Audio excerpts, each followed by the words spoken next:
What's up, everybody? It's your favorite show, Get a Bucket. I'm your host, Train, as usual. Hope you're all having a wonderful, wonderful day. Hopefully, y'all read the title. I'm disappointed. I'm disappointed. I'm disappointed, people. And I'm disappointed because the Nets got swept. Like, swept, bro? Like, swept. Like, you couldn't win not one game. Like, not one. Not one of them you can win. Word? KD, Kyrie. Y'all are two of my three favorite people. The other one's Curry, if y'all were wondering. In the NBA. Like, oh my gosh. First and foremost, let's do this. Let's do this. Let's give a shout out to the Boston Celtics for winning. All right, like, kudos to you guys, because y'all did y'all things, man. You know what? Jason Tatum, Jaylen Brown, the squad, kudos to y'all, okay? Like, y'all played tremendous defense. Gritty, like, yeah, y'all hacked and fouled. Like, y'all hacked y'all asses off. I ain't gonna hold you. But you did your thing. And you scored effectively. Like, you used your advantage real well, which was the height. I can't be mad at the Celtics. Like, they did what they were supposed to do. So kudos to the Celtics for beating the Brooklyn Nets. Like, this one hurt a little bit because, like, my initial prediction kind of wish list too, but it was the Brooklyn Nets against the Phoenix Suns in the finals. And as y'all can see, you know, it's not going to happen now. So, like, what can we do? Like, I'm going to talk about really with the blame. Let's just go ahead and go straight down to it, the blames. I blame Ben Simmons for starters.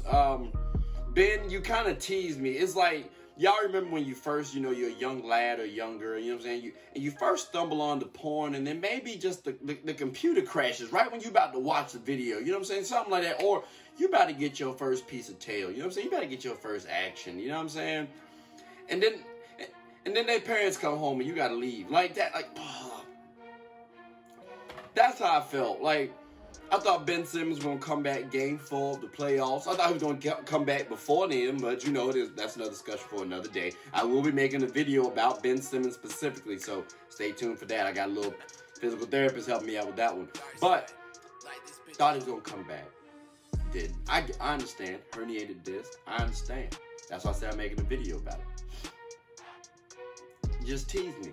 Now, I'm not really blaming Ben Simmons for the loss, although his not playing does factor into this. But I'm not really blaming Ben Simmons, you know, just wanted to throw that in there. Now, some people that I really am going to blame, though. And it hurts when I do this, too.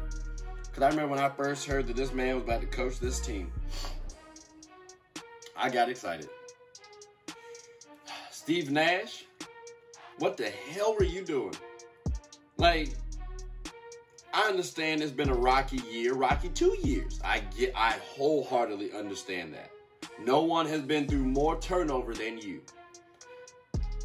But that should have prepared you for this type of situation. You had a lot of players at your disposal. Like, it's multiple rounds in the playoffs. You know that. You've played through them. Certain players can play in certain series. Blake Griffin and LaMarcus Aldridge needed to play a lot more. Again, I said the Boston Celtics utilized their advantage, which was the height.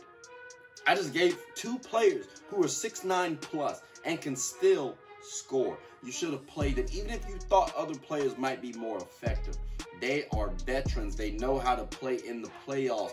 They know how to play in this system. You're double teaming Kevin Durant and Kyrie Irving. Guess what? You pass the ball to them, they can knock down an open shot. They know how to make a smart pass, and they can still play defense. They can set screens. Their screens might be a little bit better than Claxton's or Bruce Brown's. So I didn't see the adapting from Steve Nash like I really wanted to.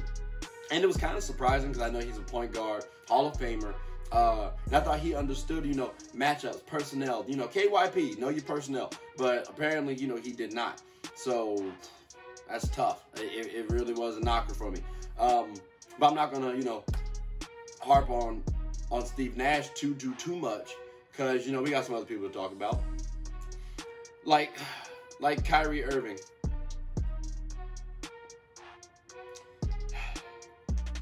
You're on record for saying y'all don't need a head coach. Like, you're on record for saying that. And you also gave the green light for Steve Nash. So with that, it's like some of his blunders, yeah, they fall on you too, champ. They have to, because you picked this specific person to coach your team. And also said, hey, we really don't need this guy. Like in a sense, like, hey, we can just roll with anybody. Like, sure. Hey, put me on the squad. Give me $500,000. I promise you, that's all I need. Actually, sign me $3 million. But you get what I'm saying. Like, bro, that's gonna be on you. Then I always thought, you gonna score effectively. You gonna score efficiently. Like, you gonna get a bucket. I didn't get that vibe after game 1. Like, you had 3 games where it was just trash. Piss poor. And I'll give you the Ramadan situation. I understand, like, all right, you didn't eat much, you were fasting. That, like, I know when I go to the gym, I play, and I'm hungry. I'm like, I'm good, I'll be all right. But this is your job, though. So, like, I understand your religious beliefs. I'm not knocking that at all. But you do need to know how to get around that. That is on you to figure that part out. So I won't harp on that part too much. But again, that is something you need to figure out. I wouldn't have made it an excuse per se if y'all won. I would have said like if you guys won, I would have highlighted, hey, they won in light of this. So that's why I get used as an excuse. I don't think people would have brought it up if you won. I would have. But I don't think other people would have. So this might not be viewed as an excuse for you. And I'm not gonna lie, I didn't get much of the Mamba mentality. Like, I didn't get that vibe out of you. Like Kobe has had bad series before, but I still felt like he tried in other areas. And I know you're limited compared to Kobe, and I'm not really trying to compare you to Kobe, but you are sort of somewhat of like one of the closest people that we have to Kobe from a scoring perspective. And I got to be honest, I was a little bit disappointed on that regard. Now, I'm not jumping ship completely because at the end of the day, it's one series. You can come back from that, but still disappointed. So, we've talked about Kyrie Irving, Steve Nash, jokingly about Ben Simmons. And that's all. Like, that was really all the blame I had, bro. Like, I mean, the Nets just really couldn't. No, I'm playing. Let me stop here. Kevin Durant, you thought you forgot. Oh, boy, you thought I wasn't going to say nothing about your ass. Oh, what? Bro, you got to explain to me the first 3 games. Like, my world revolves around this saying. Fish got to swim, birds got to fly. Insert whatever you need to complete the sentence. Fish got to swim, birds got to fly. KD got to get a bucket. KD got to get a bucket efficiently. KD got to get a bucket efficiently at all damn times. And like if you don't, the next game it's just wild. And that did not happen for 3 games. Like, for 3 games, it was piss poor. Like, yeah, you scored 20. But, like, bro, we had Bruce Brown out shooting you on game 3. What, 18 to 11 field goals? Come on, dog. Like, that's terrible. And mind you, Bruce Brown's a good player. I like him. But in no universe should he be out shooting you. Unless they're triple teaming you every play. Like,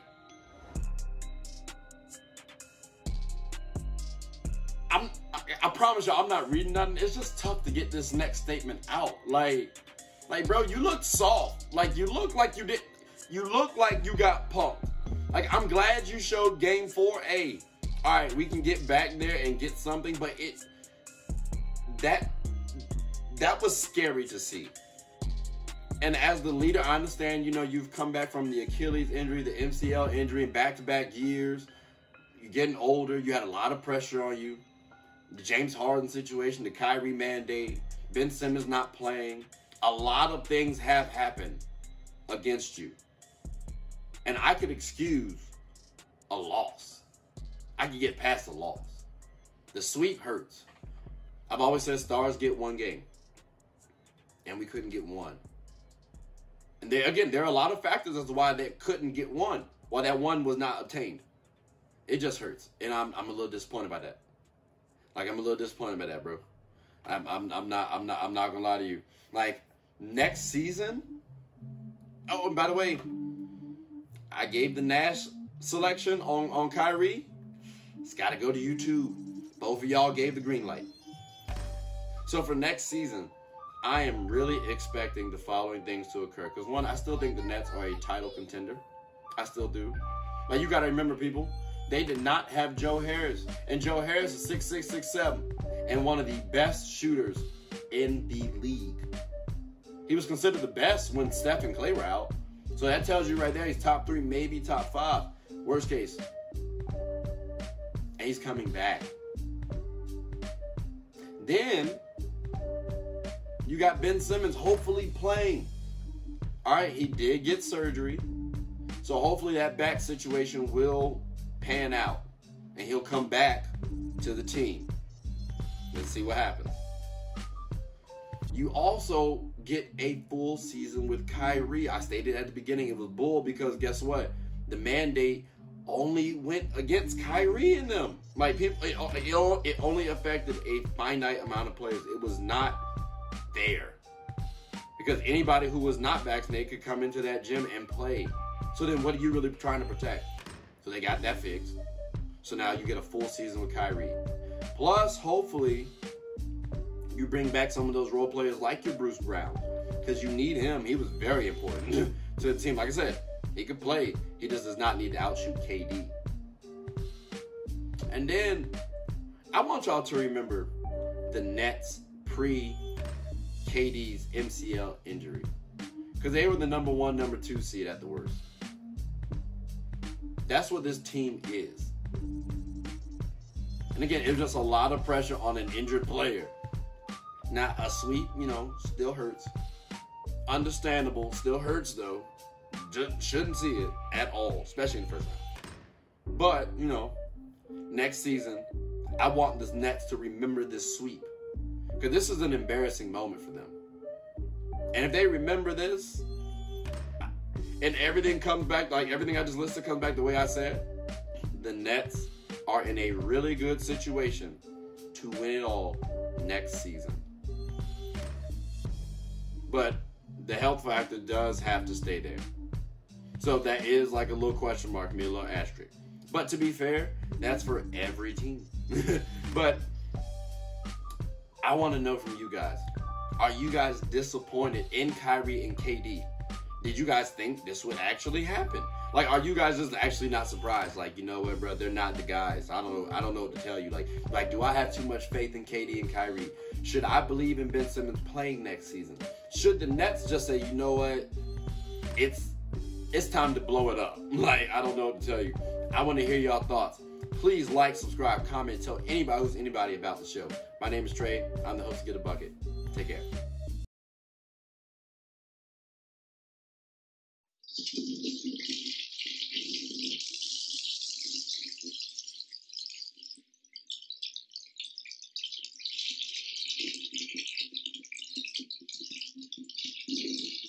I did not know you guys were still here.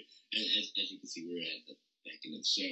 No pun intended, but look, hope you all enjoyed it. And before you go, please subscribe to the YouTube channel, follow the IG account, share the content to anybody who's anybody. And most importantly, leave your thoughts and comments below. But I gotta go back and play Buddy in 2K, so let me unmute him real quick. Excuse me. Hey, boss, I'm back. Nah, you better catch this word. You know we get buckets right here, kid.